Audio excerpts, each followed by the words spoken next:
Namaste and welcome back to the channel.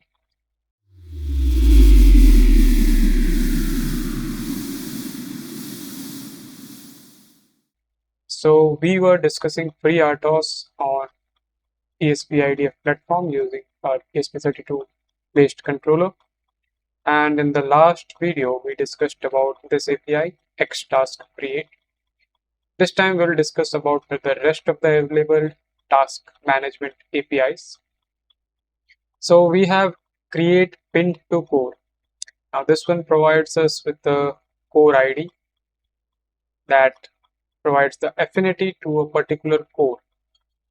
So sometimes what happens is that the scheduler can run it on any core if we provide no affinity.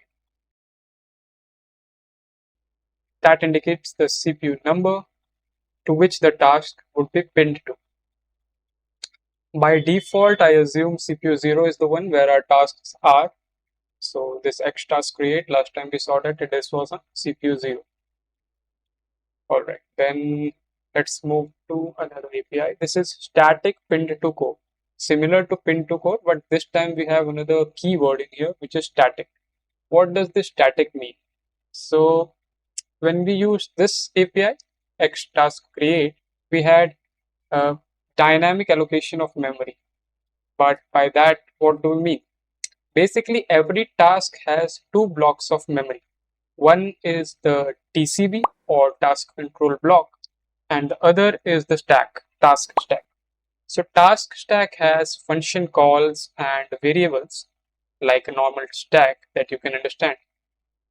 While the TCB, it contains the task status, like whether it is in the running condition or whether it's blocked right now.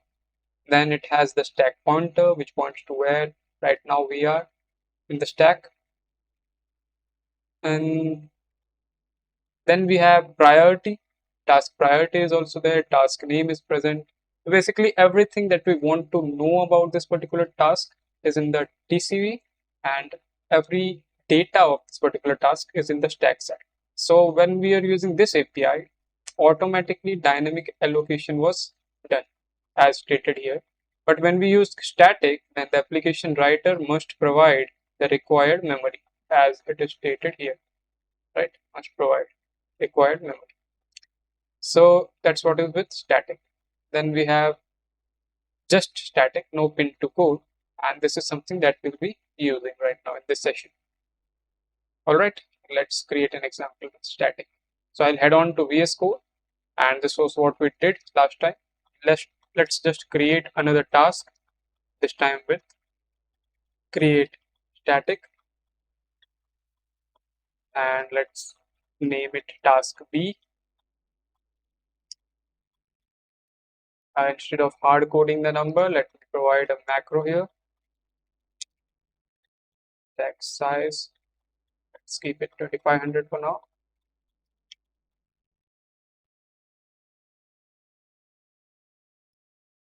Size. Param, let's keep it null.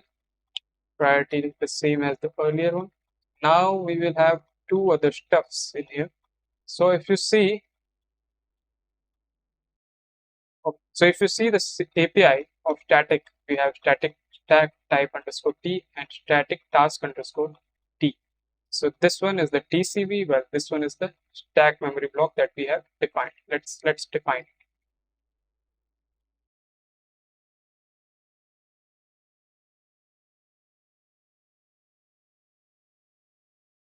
So static task underscore T, static type, stack type underscore T. So this was stack.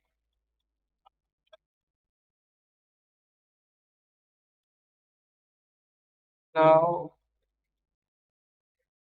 since this is a pointer and this is a structure, that was a structure variable. So let me put it here.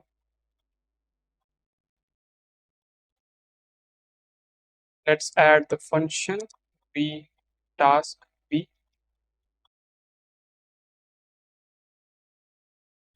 Once we are done with the code, let's go to the terminal and enter the command flash and monitor together. We connect the device to the PC, hit enter.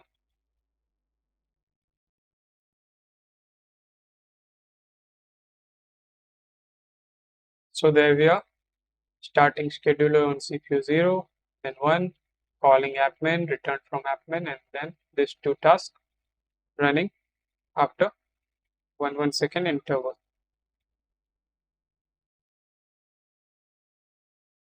40 to 340, 340 to 3. All right. Okay. Now let me exit from this. Now let me show you something. And let's go to project description.json file. Here you can have a look at what are the specifics of our project, the monitor baud rate, and this is the tool that we'll be using, Extensa ESP32 ELF. So Extensa ESP32 ELF, and then we'll be using nm, which is to find a symbol. Let's find the symbol ELF.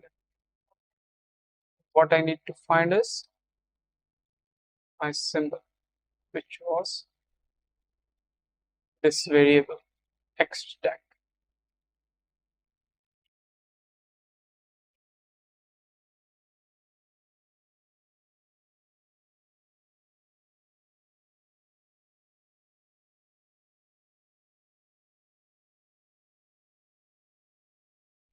So have a look here. We have xstack and xstack buffer both present in .bss section.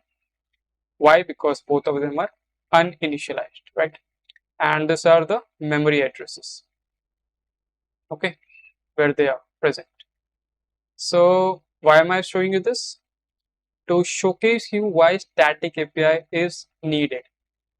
Because now in static API, we have a definite memory beforehand that we know.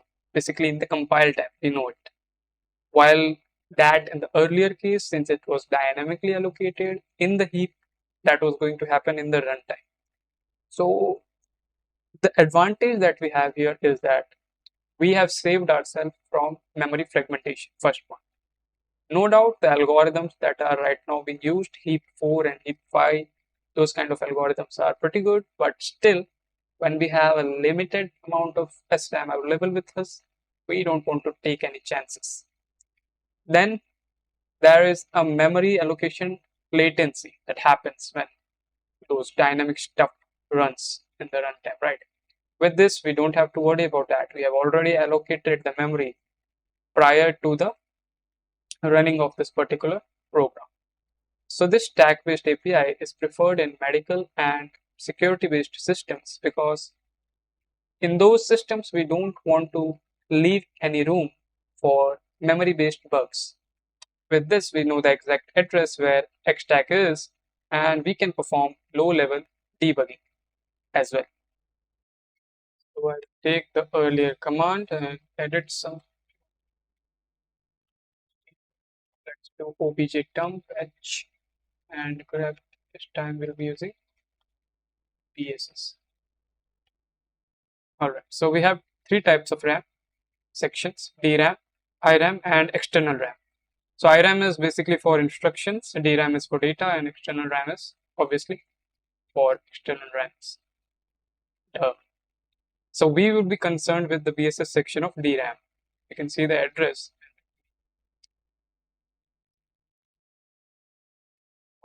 So this was the address of xstack. Alright. So this one is related to the DRAM. Now DRAM 0 has SRAM 1 and SRAM 2 areas within it. See, here you can see SRAM 2. So you can see this address is belonging to this range, and DRAM 0 is referenced with SRAM 1 and SRAM 2.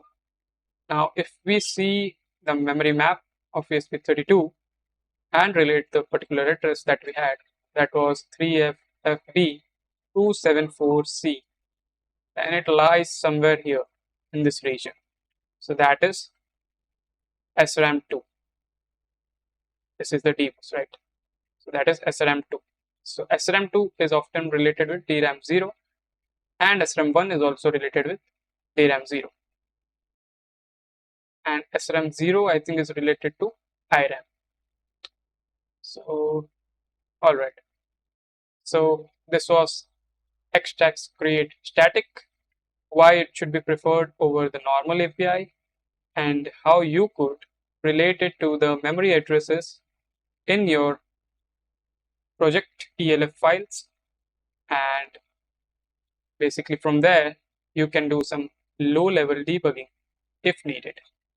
In the upcoming section, we'll be discussing priorities of our task and task delay and so on. So just hang on to this particular series.